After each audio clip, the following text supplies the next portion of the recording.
நானும் என்னோட தங்கச்சியும் சேர்ந்து சோறு சமைக்க போறோம். அதுக்கு தேவையான பொருட்கள் என்னன்னு இப்ப பார்க்கலாம்.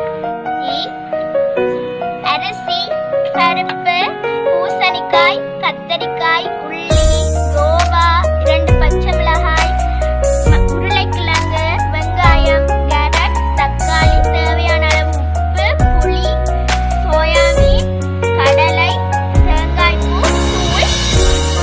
நாங்க இந்த வெஜிடபிள்ஸ் எல்லாத்தையும் குட்டி குட்டி பீசஸா கட் பண்றோம்.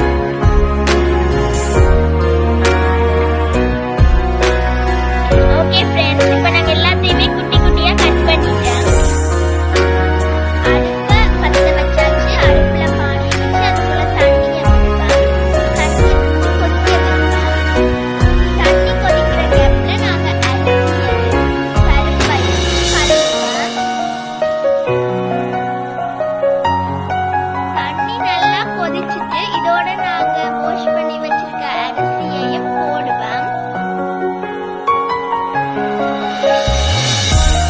இதோட சேர்த்து வெஜிடபிள்ஸையும் நாங்க போடுவோம். கடலையும் போடுவோம்.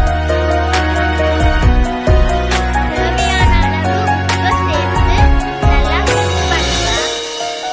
பிறகு இதை அவியறதுக்கு நாங்க மூடி விடுவோம். பாருங்க ஃப்ரெண்ட்ஸ், சாப்பாடு சூப்பரா ரெடியாகி வந்துருச்சு. இந்த சாப்பாடை நாங்க வாழை இலையில வச்சு பரிமாற போறோம்.